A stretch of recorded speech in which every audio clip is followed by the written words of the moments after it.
Halo, selamat pagi. Gimana kabar kalian? Kita kembali lagi ya pembelajaran hari ini yang pastinya di mata pelajaran PPKN.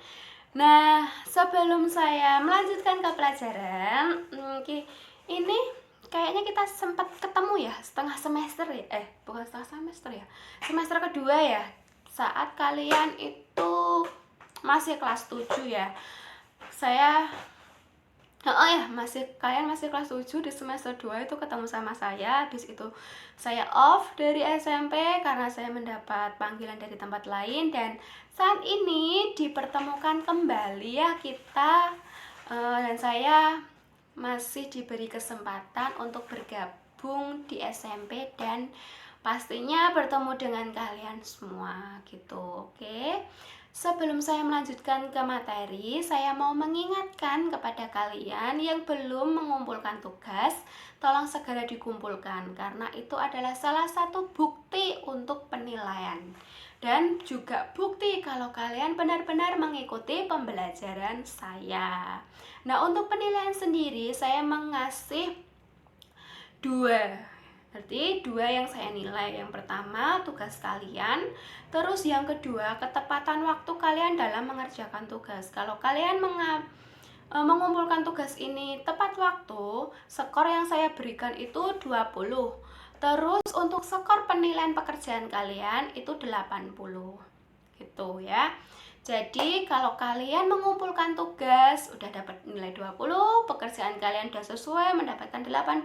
Jadi totalnya ada 100 gitu, oke? Semisal tugas kalian mendapat 70, kalian tepat waktu. Jadi 70 tambah 20, 90. Nah, udah oke kan 90 itu nilai gitu. Jadi kalau kalian mengumpulnya ini telat, maka skornya enggak 20 lagi, tapi bisa berkurang, kurang dari 20. Seperti itu ya, itu untuk soal penilaian. Jadi kalian meskipun secara online harus tetap semangat belajar karena kalian sudah kelas 3, sebentar lagi kalian akan ke SMA. Jangan mentang-mentang udah nggak ada ujian nasional jadi kalian sudah seenaknya sendiri, itu jangan, karena kalian masa depannya masih panjang dan keberhasilan dan masa depan kalian itu di tangan kalian masing-masing. Seperti itu ya. Oke, kita langsung lanjut ke materi aja ya. Sebelumnya, kalau kalian mau mencatat, silahkan catatlah hal-hal yang menurut kalian penting. Kalau enggak, kalian tinggal putar aja ini video karena video ini saya upload di YouTube. Selama video ini belum saya hapus, jadi masih bisa diputar setiap saat. Nah, untuk irit paketannya, kalian bisa mendownloadnya aja seperti itu, sehingga nanti setiap saat kamu puter jadi nggak memakan kuota kalian, seperti itu ya. Kemarin kita sudah belajar tentang penerapan Pancasila dari masa ke masa. Jadi kita sudah belajar Pancasila dari masa awal merdeka sampai saat ini ya. Nah, untuk saat ini, hari ini kita nanti akan belajar tentang dinamika nilai Pancasila sesuai dengan perkembangan zaman dan hakikat Pancasila sebagai ideologi terbuka. Oke, mari kita simak sama-sama untuk materi hari ini. Nah, untuk hari ini nanti kita akan belajar ini ya, nilai-nilai Pancasila dengan perkembangan zaman. Lah, Pancasila ini dikatakan sebagai ideologi bangsa. Terus dalam Pancasila ini diterima sebagai kesepakatan bangsa bersama 3 pilar. Ayo, pilarnya apa aja kok ada 3 pilar? Yuk coba dicari ya, coba kalian cari ya pilarnya itu apa aja. Terus Pancasila ini juga disahkan oleh PPKI pada tanggal 18 Agustus 1945. Nah, pada tanggal ini PPKI juga mengesahkan Undang-Undang Dasar Negara 1945. Jadi pengesahan Pancasila ini bersamaan dengan pengesahan UUD 1945 yang disahkan oleh siapa? Oleh PPKI pada tanggal 18 Agustus 1945. Nah, Pancasila di sini itu memiliki 5 sila. Nah, hakikatnya berisi 5 nilai dasar negara yang fundamental. Nah, silanya apa aja? Itu sudah kalian hafal ya, itu sudah di luar kepala. Ada sila pertama, ketuhanan yang Maha Esa, kedua, kemanusiaan yang adil dan beradab, ketiga, persatuan Indonesia, keempat, kerakyatan yang dipimpin oleh hikmat kebijaksanaan dalam permusyawaratan perwakilan, dan kelima, keadilan sosial bagi seluruh rakyat Indonesia. Next. Nah, ini dinamika Pancasila Pancasila dengan perkembangan zaman, hakikat Pancasila sebagai ideologi. Nah, hakikat ideologi, di sini ideologi itu terdiri dari 2 kata, yaitu ideal dan logos. Nah, untuk ideal ini artinya itu gagasan, konsep, pengertian dasar, dan cita-cita. Sedangkan untuk kata logos ini artinya itu ilmu. Nah, untuk ideal ini itu dari bahasa Yunani, yaitu eidos, yang artinya bentuk. Nah, dari kata itu maka kita bisa menarik kesimpulan. Tadi kan ideal berarti gagasan, konsep, pengertian. Terus logos itu ilmu. Jadi apa kira-kira pengertian dari ideologi? Nah, pengertian dari ideologi itu bisa diartikan bahwa ilmu tentang pengertian-pengertian dasar gitu. Ya. Nah, untuk ideologi ini tuh juga memiliki 2 sifat, yaitu sifat terbuka dan sifat tertutup. Nah, untuk ideologi terbuka sendiri itu memiliki ciri khusus. Ciri khususnya apa? Ciri khususnya itu nilai dan cita-cita tidak dipaksakan dari luar, melainkan digali dan diambil dari dalam, kayak kekayaan rohani kita, moral kita, terus budaya masyarakat yang kita lakukan setiap hari. Jadi ciri-ciri ideologi ini itu tidak dipaksakan dari pihak luar, melainkan harus digali dulu dari dalam diri kita sendiri, seperti kekayaan rohani, moral kita, dan budaya masyarakat yang kita lakukan setiap harinya. Seperti itu. Nah, di sini itu ideologi terbuka sama tertutup itu beda. Nah, bedanya di mana? Perbedaannya apa? Itu bisa kalian baca di LKS kalian halaman 15 ya. Itu ada 1 sampai 7 perbedaan antara ideologi terbuka sama ideologi tertutup. Next. Nah, ini nih ideologi terbuka itu ada contohnya. Contohnya dari mana? Dari segi pendidikan, segi politik, segi budayaan, segi pertahanan dan keamanan, dan segi hukum. Nah, segi pendidikan ini gimana? Jadi dari segi pendidikan ini itu Pancasila mengandung nilai-nilai luhur yang tinggi untuk membangun kepribadian siswa. Misalnya, kita mengikuti upacara bendera atau upacara Senin dengan tertib, dengan menaati peraturan, tidak berbicara sendiri, menggunakan atribut seragam lengkap. Itu termasuk contoh dari bidang pendidikan. Kalau segi politik, nah di sini Pancasila ini mengandung nilai-nilai penting seperti musyawarah dalam menentukan keputusan. Jadi contohnya kalau kita saat musyawarah atau rapat kita harus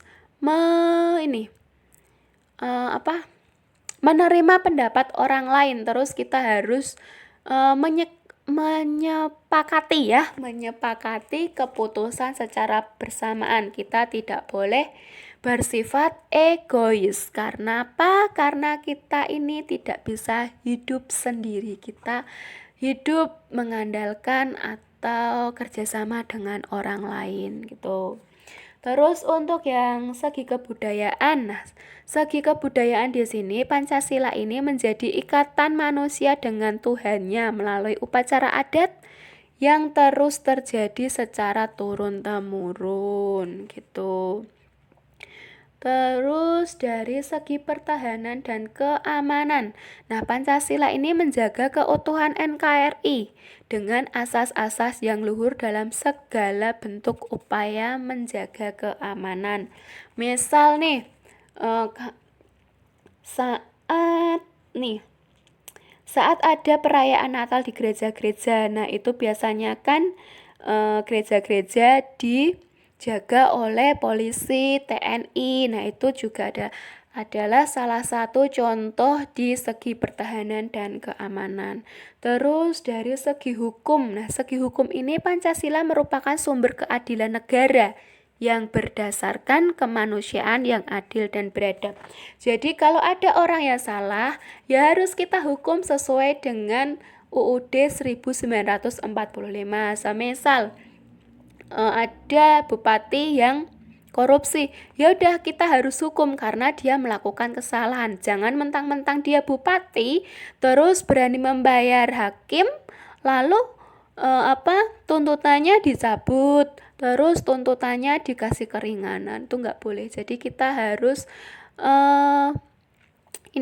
harus berpedoman pada Pancasila gitu. Banyak juga kan itu artis-artis gitu kan nyogok hakim untuk biar masalahnya selesai, masalahnya nggak diperberat gitu. Jadi hukum ini itu tunduk pada Pancasila gitu. Next. Nah, ini kedudukan Pancasila sebagai ideologi terbuka. Kedudukannya ada 4.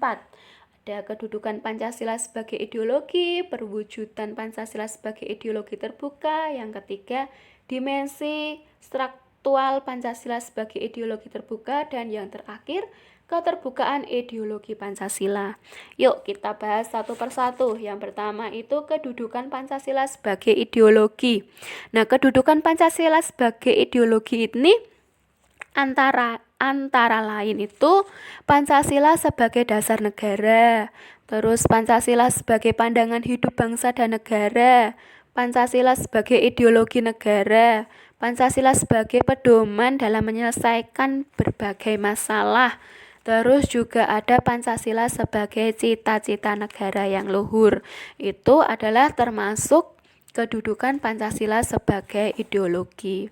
Terus yang kedua ada perwujudan Pancasila sebagai ideologi terbuka. Nah, di sini Pancasila ini memiliki nilai-nilai. Lah, nilai-nilainya ini apa? Nilai-nilainya ada nilai dasar, nilai instrumental sama nilai praktis.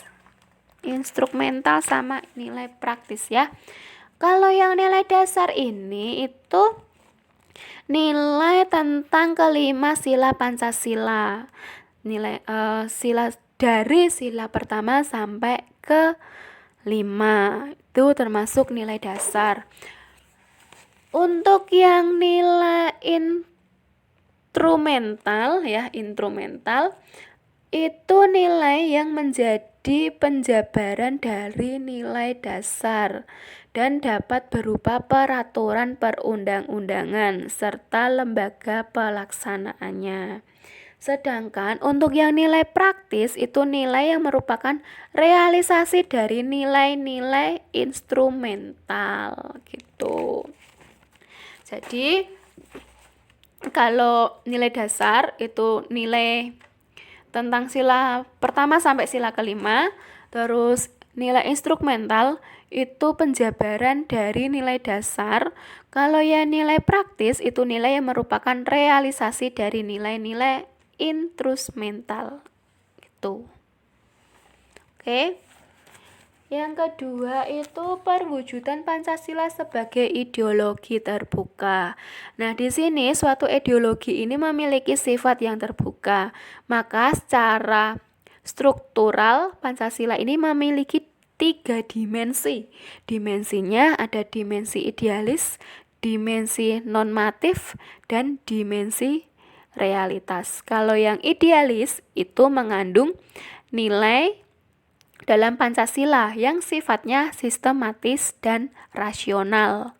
Kalau yang normatis itu nilai yang terkandung dalam Pancasila berupa jabaran sistem normatif. Sehingga nilai normatif ini itu terkandung dalam UUD 1945 gitu. Kalau yang dimensi realitas itu dimensi yang ideologinya ini harus mampu mencerminkan realitas hidup dan berkembang pada masyarakat. Namanya aja realitas, berarti kita ideologinya ini tuh harus real, benar-benar terjadi saat dalam perkembangan masyarakat, seperti itu. Terus yang keempat itu ada keterbukaan ideologi Pancasila. Nah, Pancasila di sini itu dapat diartikan bukan merupakan ideologi tertutup, tetapi ideologi terbuka. Gitu. Nah, untuk Pancasila ini itu keterbukaan ideologinya dapat dilihat dari larangan terhadap pandangan ekstrim yang menggelisahkan kehidupan masyarakat, terus menciptakan norma yang harus melalui konsensus, stabilitas norma yang dinamis, terus menjaga perkembangan bahan liberal, dan larangan untuk memasukkan pikiran-pikiran yang mengandung nilai-nilai ideologi Marxisme. Gitu. Ya, jadi ada 4. Ada kedudukan Pancasila sebagai ideologi, perwujudan Pancasila sebagai ideologi terbuka, tadi ada 3 dimensi, terus dimensi struktural Pancasila sebagai ideologi terbuka, dan keterbukaan ideologi Pancasila gitu. Oke, coba kalian pahami dulu ya. Dari situ coba kalian pahami. Oh, ternyata sudah habis slide-nya. Jadi hari ini tadi kita belajar tentang apa? Kita belajar tentang ideologi. Ideologi apa? Nilai Pancasila pada perkembangan zaman dan hakikat Pancasila sebagai ideologi terbuka. Nah, ideologi tadi ada 2, terdiri dari 2 kata, ideal dan logos. Ideologi dapat diartikan itu apa tadi? Ilmu tentang pengertian-pengertian dasar. Terus untuk ciri-ciri ideologi terbuka ya, khususnya ideologi terbuka tadi itu nilai dan cita-cita tidak dipaksakan dari luar, tetapi harus digali dalam diri kita sendiri dulu. Semisal moral kita, terus rohani kita, dan kebudayaan yang kita lakukan di masyarakat. Nah, untuk contoh perbedaannya ideologi terbuka dan tertutup bisa kalian lihat di LKS kalian halaman 15. Ya. Terus kita juga belajar tentang penerapan ideologi ini di mana saja, di sisi politik, pendidikan, kebudayaan, pertahanan, dan keamanan, dan segi hukum. Terus kedudukan Pancasila sebagai ideologi terbuka tadi ada 4 ya. Itu kedudukan Pancasila sebagai ideologi, terus perwujudan Pancasila sebagai ideologi terbuka. Itu Pancasila di sini memiliki nilai-nilai.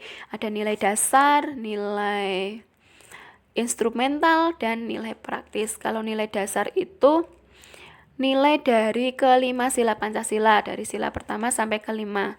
Terus untuk instrumental itu penjabaran dari nilai dasar. Nah, untuk yang nilai praktis itu nilai yang realisasi atau real dari nilai-nilai instrumental.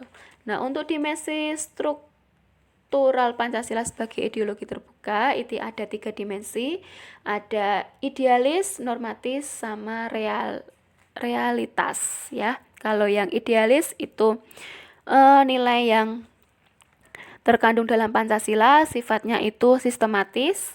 Kalau normatif ini itu nilai Pancasila yang dijabarkan pada sistem normatif yang terkandung pada pembukaan UUD 1945. Karo yang real ini itu ideologinya ini mencerminkan realitas dalam kehidupan dan perkembangan dalam masyarakat. Nah, untuk yang keterbukaan ideologi Pancasila itu keterbukaan ideologinya ini itu dapat dilihat dari larangan terhadap pandangan ekstrim, penciptaan norma yang harus melalui konsensus, terus stabilitas norma yang dinamis, mencegah perkembangan paham liberal, dan larangan untuk memasuki pikiran-pikiran yang mengandung nilai ideologi Marxisme. Seperti itu. Oke, itu materinya juga ada di LKS kalian di halaman 14 sampai halaman mana ya? 18. Oke, di halaman tadi halaman 14 sampai halaman 18 ya. Itu coba kalian baca-baca lagi ya. Kalau ada yang perlu ditanyakan bisa menghubungi saya lewat WA. Saya batasi masa bertanya atau sesi bertanyanya sampai jam 4 sore. Setelah jam 4 sore WA nggak akan saya respon. Gitu. Oke, terus untuk evaluasi kalian yang pertama tadi kalian cari segi yang tadi kita ke slide. Nah, ini. Yang pertama tugas kalian itu mencari 3 pilar. Nah, itu apa aja? Terus yang kedua itu kalian kerjakan halaman 18 yang B.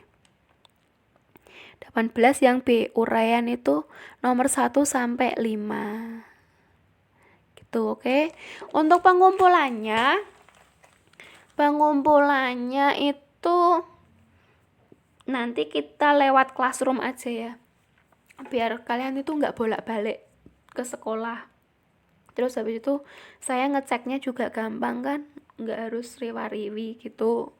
Jadi nanti pengumpulannya di classroom. Saya beri waktu 1 minggu ya, 1 minggu dari sekarang. Kalau mau ngumpulin secepatnya juga nggak apa-apa, boleh-boleh aja sih.